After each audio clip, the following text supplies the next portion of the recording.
네, 계속해서 한 주간의 사건 사고 소식 전문가들과 함께 짚어보겠습니다. 네, 최영일 시사평론가, 김대호 연예 전문 기자, 그리고 백성문 변호사 세 분 모셨습니다. 안녕하세요. 안녕하세요. 안녕하세요.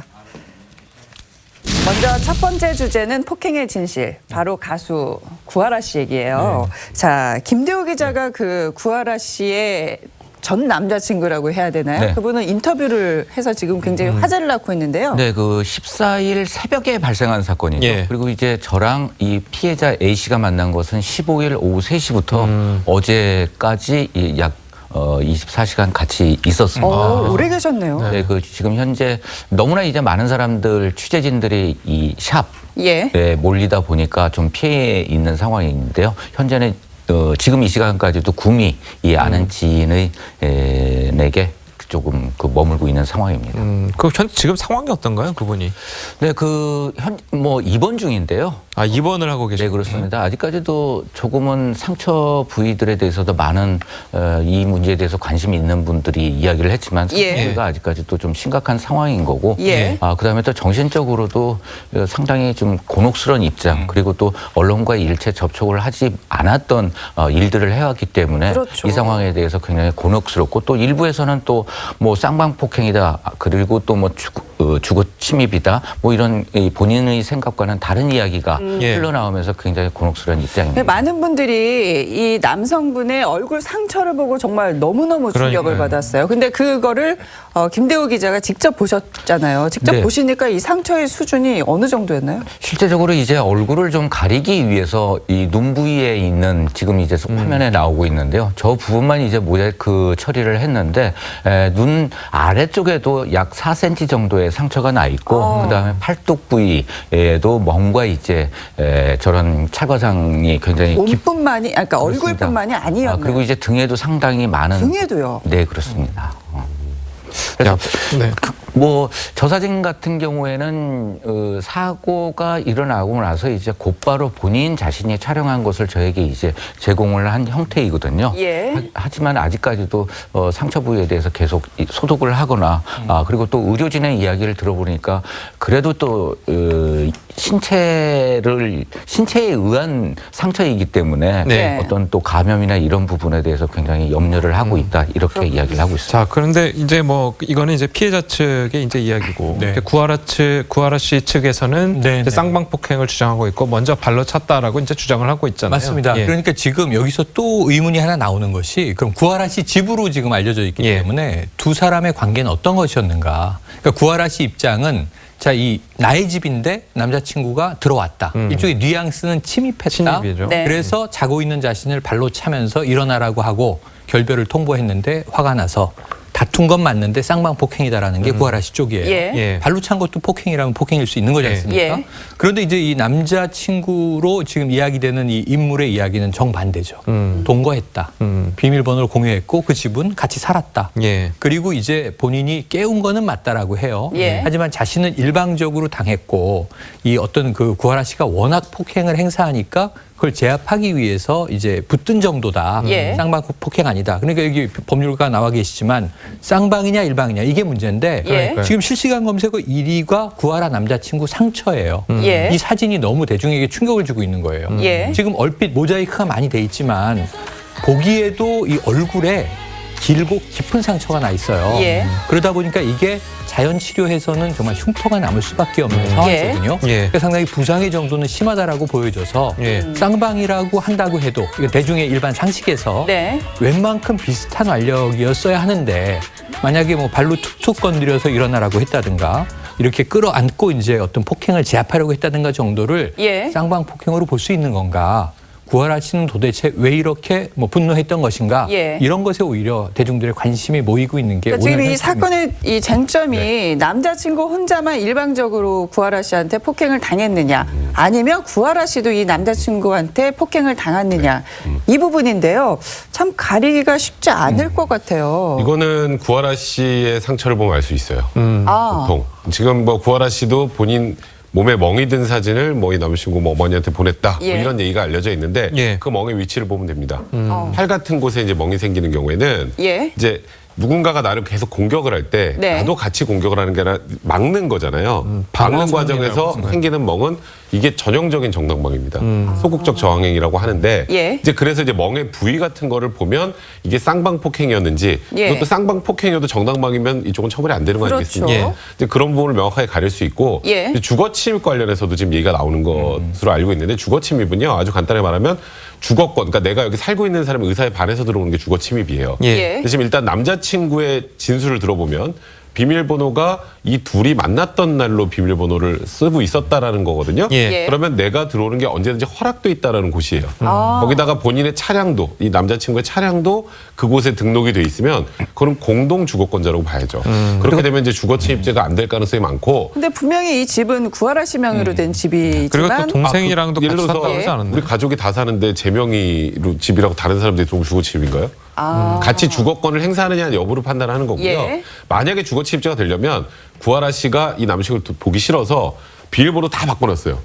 이제 근데 그걸 뚫고 뭐 네. 부수거나 이렇게 들어왔으면 이제 그게 주거침입 되겠죠. 그러면 근데 구하라 그게 씨의 아니면 주장이 받아들여지지 지금으로 않을 남자친구의 가능성이 지금 높다. 일단 진술과 이 내용이 다 사실이라면 예. 현실적으로 주거침입이나 쌍방폭행이 되기 쉽지 않습니다. 아니 근데 만약에 보기 싫다고 얘기를 하고 비밀번호 바꾸는 걸 뭐 잠깐 잊어서 나중에 바꿔야지 했는데 그 사이에 들어온 거라면 어떻게 되는 겁니까? 근데 아까 구하라 씨 얘기도 그 이후에 결별 통보하는 과정에서 싸움이 일어났다고 했잖아요. 예. 그렇죠. 그럼 들어올 때까지는 결별하지 않은 상황이잖아요. 예. 이제 그렇기 때문에 그건 주거침입으로 보기 좀 어렵죠. 그리고 또 이제 그 부분에 있어서 전날 밤, 그러니까 13일 밤에 이 구하라 씨가 이 남자친구에게 전화로 언제 들어오느냐는 이야기를 했었기 때문에 예. 뭐 이 거부 의사 집에 들어오지 말라 이런 네. 부분은 아니기 때문에 좀 이 주거침입은 가택침입 아니다. 이 부분은 아니지 않나 하는 생각이 듭니다. 이 김대호 기자의 그 인터뷰 기사를 보면 구하라 씨와 또 그 남자친구가 굉장히 가깝게 지냈던 것 같아요. 서로 가족들끼리 왕래를 할 정도였다고 하는데 이 두 사람의 뭐 지금은 끝났지만 러브 스토리도 상당히 궁금하거든요. 네, 이 두 사람은 한 케이블 방송 프로그램의 뷰티 프로그램에 예. 함께 출연하면서 그 서로 알기 시작을 했고 두 사람이 개인적인 연결을 하게 된 것은 구하라가 SNS를 통해서 SNS 메신저를 통해서 이야기를 건넸습니다. 한데 이 남자친구 A 씨 같은 경우에는 진짜 구하라 씨가 자신에게 연락을 할 줄 몰랐기 때문에 가짜인 줄 알고 맨 처음엔 망설였지만 그 계정이 이 진짜인 계정을 알면서부터 두 사람이 급속도로 가까워지기 시작을 했고요. 그리고 또 남자친구의 어머니와 식사를 함께 하거나 또 예. 이 구하라 씨의 오빠와 이 남자친구가 이야기를 나누고 또 구하라 씨의 특별한 성격 뭐 이런 부분들에 대해서도 의논을 했기 때문에 특별한 성격이 어떤 건가요?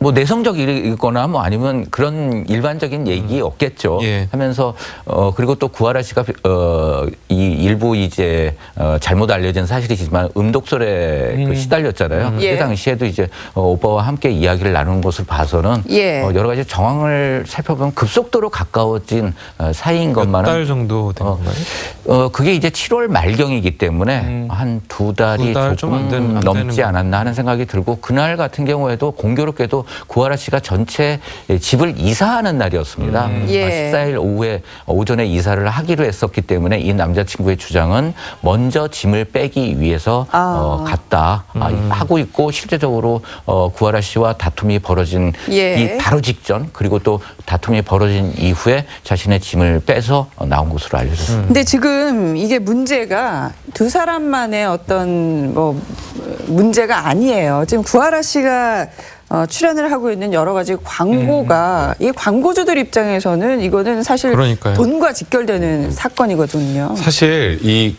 광고주 입장에서는 지금 남자친구를 폭행한 것으로 지금 외부적으로 이렇게 지금 알려져 있는 상황만으로도 사실 구하라 씨라는 그 이미지를 가지고 광고를 해서 수익을 올려야 되는데 구하라 씨가 지금 약간 무리를 일으킨 상황이 돼버리지 않았습니까? 예. 근데 광고 계약에 다 그 내용이 들어가 있어요.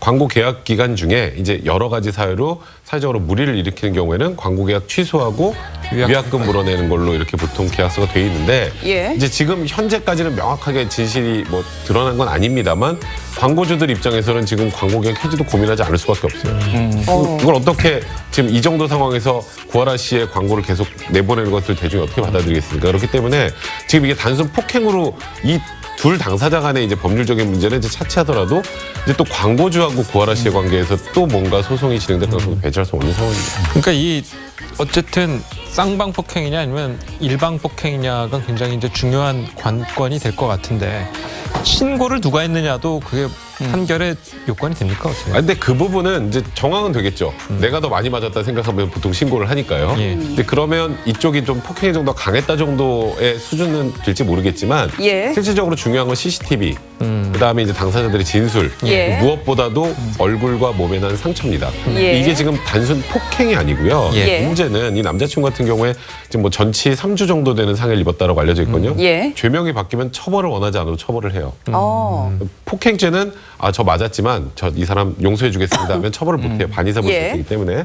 근데 상해죄부터는 얘기가 다릅니다. 반의사불벌죄가 아니기 때문에 예. 이거는 양 당사자들끼리 합의를 해도 그래도 수사가 진행될 수밖에 없는 그런 구조라 이게 그렇게 간단하지만 않은 상황입니다. 저희가 항상 그 염두에 둬야 될 그러니까요. 것은 이거는 이제 남자친구의 일방적인 어떤 주장일 수 있다. 그리고 저희들은 아직까지 구하라 씨 측의 공식적인 입장을 듣지 못했다는 거예요. 근데 왜 이렇게 구하라 씨는 지금 침묵을 일관하고 있어요? 실제적으로 침묵을 하지 않고 있는 상황입니다.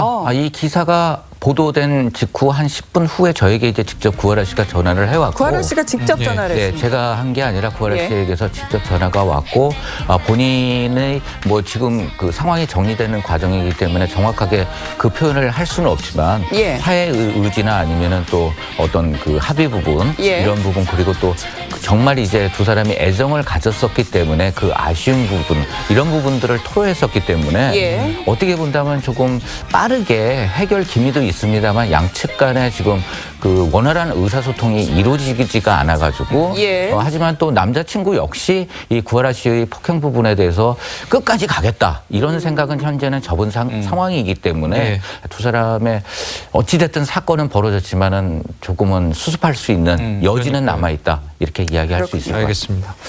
예, 다음 주제로 넘어가 보도록 하겠습니다. 지난 13일이었죠. 이 모텔에서 이 여고생이 숨진 채 발견이 됐었습니다. 경찰은 두 남학생을 같이 있었던 두 남학생을 체포했는데 이 체포 경위 먼저 들어보시겠습니다. 여학생 후배가 하나 있는데 이제 혹시 잘못할지 모르니까 금상 모텔하면 가봐라 하고 심부름을 시킨 애가 있어요. 심부름으로 와가지고 제한테 세워서 사실을 확인하고 이렇게 저희는 취재를 했죠. 네, 참 안타까운 사건이 벌어졌는데요. 두 남학생이 미리 여학생의 성폭행을 계획한 그런 범죄였죠. 사실 저도 이 사건을 보고 굉장히 깜짝 놀랐는데요. 이제 어렸을 때부터 알고 있었던 이 여학생을 이 남학생 둘이 성폭행을 할 준비를 하고 계획을 하고 예. 이제 모텔에서 이제 게임을 하자라고 하면서 소주 6병하고 이제 뭐 소세지나 과자 같은 안주거리를 준비해서 게임을 합니다. 근데 그 게임이 뭐냐면 초성 게임이라는 거예요. 초성 게임. 초성 게임. 예를 들어서 제가 시옷 이응 디귿 하면 딱 떠오르는 게 좀 바로 잘 안 나오잖아요. 예. 이제 거기서 늦게 나오면 그 사람이 술을 먹어야 되는 게임이에요. 시옷 이응 디귿 하면 사이다. 제가 그렇게 생각을 한다면. 근데 문제는 이거를 시옷 리을 하면 사랑 뭐 여러 개 있잖아요. 이 남학생 둘이 짭니다. 내가 시읒 예를 들어서 리을 하면 무조건 사랑이라고 먼저 해라. 뭐 이런 식으로 다 짜는 거예요. 그럼 당연히 여학생은 한 번 생각하면 못 맞추잖아요. 그렇죠. 그러니까 술을 마시게 되고 술을 마시면 또 어떻게 되나요? 점점점 판단력이 흐려지잖아요. 예. 그렇죠. 1시간 동안에 소주 3병 정도를 여학생이 먹게 됐다고 합니다. 여학생이 그다음에 인사불성이 된 상황에서 예. 이 두 남학생이 돌아가면서 성폭행을 했던. 근데 여기서 끝이 아니라 더 안타까운 건 성폭행한 이후에 이 남학생 둘이 떴는데 모텔을 예. 그 이후에 모텔에서 이 여학생이 사망한 채 발견됐다는 그런 사건입니다. 예, 그 보면은 어쨌든 뭐 정확한 사인은 네. 밝혀져야 되겠지만 네. 이번 경우에는 그 두 남학생이 여학생을 두고 간 이후에 사망을 했다고 봐야 되는 건가요? 어떻게 봐야 지금 되나요? 현재로서는 그렇습니다. 예. 예를 들면 이게 살인이라고 만약에 추정이 된다면 예. 경찰이 밝혀낼 사인이 뭐 목졸림이라든가 그렇죠. 혹은 뭐 이제 약을 먹였다든가 이제 이런 경우가 있을 수 있는데 그건 아닌 것 같고요. 현재까지는. 예. 그렇다면 이 경찰의 추정은 어떤 거냐면 국가수에서 정밀감식이 나와야 됩니다. 예. 사인 자체가. 그런데 적어도 너무 과도하게 알코올을 흡수해서 급성으로. 보통 이 급성으로 술을 많이 마시고 왜 이 대학 신입생 환영회 때 간혹 사망하는 사건이 나오잖아요. 예. 그러니까 이 여학생이 평소에 술을 많이 마시지 않았는데 많이 마실 리가 없죠. 그렇죠. 이 고등학생인데요. 예. 그리고 어릴 때부터 친한 친구들이 불러서 놀러 갔다가 음주를 하게 됐는데 예. 많이 취한 상태에서 성폭행을 당했는데 그때 의식이 있었는지 없었는지는 우리는 알 수 없습니다. 예. 이제 두 남학생이 진술에 의존해야 되는 상황이 된 거예요. 예. 근데 사인 자체가 살인은 아니지만 그래도 저는 이게 큰 문제가 인사불성인 여학생을 놔두고 떠났다. 네. 그렇다면 정말 거기다가 또 아주 몹쓸 범죄까지도 둘이 그렇죠. 벌인 상황이에요. 예. 그럼 이 책임을 방기했던 상황은 생명에 대한 책임은 없는 것인가? 이건 좀 꼭 묻고 싶어요. 예. 이걸 정말 끝까지 그러면은 이 죽일 생각이었다면야 이들은 살인자가 되는 것이지만 정말 폭행까지가 그들의 계획이었다면 이 여학생을 수습하는 과정은 있어야 되는 것 아니냐. 네. 근데 겁이 났는지 후배를 보내잖아요. 심부름 시켜서. 예. 어떻게 됐는지 그 방에 가봐라. 그랬다가 이제 경찰한테 잡힌 거 아닙니까? 예. 예. 이 정황을 본다면 그들도 두려웠을 수는 있으나 참으로 몹쓸 짓을 하고 마지막까지 무책임했다는 점에서는 예. 저는 이게 미성년자이겠지만 인간윤리에서 너무 좀 안타까운 사고라는 생각이 듭니다. 법적으로는 어떻게 됩니까? 만약에 그냥 두고 간 거라면. 그러니까 일단은 지금까지 확인된 혐의는 특수강간죄입니다. 특수강간죄는 이제 한 명이 아니라 여러 명에서 누군가를 성폭행하는 예. 경우에 성립을 하는데 두 번째 이제 아까 말씀하셨던 것처럼 이 여학생의 사망과 이 지금 범죄 사이 인과관계가 있느냐에 따라서 죄명이 그렇죠. 또 바뀌어요. 예. 그러니까 특수강간을 그러니까 성폭행을 통해서 이 여학생이 사망을 했으면 특수강간 치사죄가 됩니다. 예. 근데 그게 아니고 인과관계가 없고 성폭행 이후에 그러니까 술로 이제 인사불성의 상태에서 사망을 했다면 여기서 인정이 될 만한 정도는 뭐 과실치사죄 정도, 예. 아니면 유기치사죄, 아니면 본인이 보호해야 될 사람을 놓고 떠난 거 예. 그런 것 정도로 처벌이 될 가능성이 있고요. 현재로 봐서는 이제 정확한 부검을 통해서 네. 외상은 있는지 그리고 뭐 지금 술 외에 다른 사망 원인이 또 드러날 것들이 있는지를 예. 정밀 부검을 거쳐 봐야 이제 정확한 죄명을 알 수 있는데 현재까지는 경찰은 특수강간 혐의로만 입건한 상황입니다. 예. 근데 제가 생각할 때는 여기서 이 직접적인 사망이나 아니면 성폭행의 직접적인 원인은 아니지만 충분히 어른들이 이 사고 같은 경우에는 방지할 수 있지 않았을까 하는 생각이 듭니다. 예. 첫 번째로는 이 두 남학생이 소주 6병을 구매를 하잖아요. 예. 이 부분에 대해서도 만약에 그 슈퍼나 아니면 또 편의점에서 조금 더 이 신분 관리를 철저히 그렇죠. 했다면 일단 술을 사지 예. 않을 수 있었고 예. 또 모텔 주인과 같은 경우에도 뭐 앳된 표정 이런 것을 봤을 때는 분명히 신분증 그렇죠. 검사를 했어야 되는 거죠. 예. 어른의 책임도 있지 않나 하는 생각이 자, 듭니다. 어른의 책임을 말씀하셨는데 이 안타까운 사고가 벌어진 해당 모텔의 주인 얘기 한번 들어보실까요? 술 몇십 나오니 두 명이라게 무슨 둘 하나 줬죠. 이제 경찰들은 맨 처음에 나한테 이제 혼수시킨 줄 알고 일을 하더라고. 그런 일은 없다. 그래서 실제로 이제 불안했어. 네, 들어보셨는데요. 이 모텔 주인은 아무렇지도 않게 남학생 둘이 있었고 뭐 방 하나를 줬지. 근데 이 미성년자 출입에 대해서 그렇게 경각심이 없다는 느낌이 드네요. 사실 청소년보호법이요. 이제 1990년도부터 좀 바뀌었어요. 그러니까 옛날에는 청소년들이 나와서 유해 숙박업소라는 표현을 쓰는데, 그러니까 숙박업소에서 잠을 못 자게 돼 있었는데, 예. 이제 그렇게 되니까 이게 너무 숙박업 하는 분들이 또 이제 너무 좀 힘들어지는 상황이 되다 보니, 예. 그러면 혼숙만 말고 동성끼리 가는 거는 문제 제기를 안 하기로 했어요. 그래서 바뀌었습니다. 그러니까 지금 모텔 업주도 그러면 아니 나는 지금 예. 남자애 둘이 와가지고 방키 달라서 줬지. 난 여자랑 같이인 줄 몰랐어라고 그러면 하잖아요. 미성년자라도 동성이면 네, 가능합니다. 숙박을 할 수 있는. 네, 가능해요. 그러니까 여기서 이렇게 돼 있어요. 청소년이 남녀 혼숙하게 하는 등 풍기를 어지럽히는 경우에 이제 처벌을 하게 돼 있는데 예. 지금 이 주인은 혼숙인 줄 몰랐다라는 거예요. 근데 이제 이걸 보면 이게 혼숙으로 일어나는 사고도 생각보다 굉장히 많습니다. 그렇죠. 제가 알기로도 얼마 전에도 또 중학생 하나가 의식 잃고 사망했던 유사한 사건이 있었는데 보세요. 모텔에 두 명이 와서 키를 달라고 들어갑니다. 네. 그리고 10분 있다가 여학생이 들어가요. 그거 예. 잡을 수 있나요? 몇 호로 가는지도 모르는데. 그러니까 결론적으로 이 둘이 뭐 들어가서 잔다고 해도 실질적으로 세 명이 들어가 있었던 거잖아요. 예. 그러니까 이게 편법으로 사실 알면서도 눈 감고 나는 그냥 몰랐다라고 하면 이게 방법이 없는 상황이 되거든요. 근데 지금 CCTV 상으로 남학생 둘만 들어가잖아요. 예. 그러니까 이제 이 모텔 주인은 봐라 남학생 둘만 들어가잖아. 그 뒤에 여학생이 따라간지 내가 어떻게 알아? 예. 라고 할 수 있는 거예요. 그래서 이것도 규제를 완화하는 것만이 답인지에 대해서 한번 고민해 볼 상황입니다. 그렇군요. 그러니까 보니까 CCTV 보니까 여학생이 먼저 후다닥 들어가네요. 그렇죠. 예, 그렇죠. 후다닥 뛰어들어갔죠. 들어가고 계산하고 그러니까 하는 과정에서는 이제 주인들은 둘만 봤다는 거죠. 둘만 봤다는 네. 거죠. 그럼에도 불구하고 이 해당 모텔 주인의 뭐라 그럴까요? 이 관리 감독 책임과 또 도덕적인 또 그런 문제들은 결코 피할 수 없을 것 같다는 좀 생각이 드는데요. 법적으로 피할 수 없다고 봅니다. 왜냐하면 지금 여학생이 들어간 게 보이거든요. 그러니까 예를 들면 남학생 둘이 방키를 가지고 정상적인 투숙을 했다. 근데 한 명의 여성이 들어간다. 그럼 우리가 모텔의 구조를 보면요. 카운터라는 게 있잖아요. 인포메이션 데스크가. 입구에서 들어갈 때 어느 방에 가십니까? 이거 물어봐야 되는 거죠.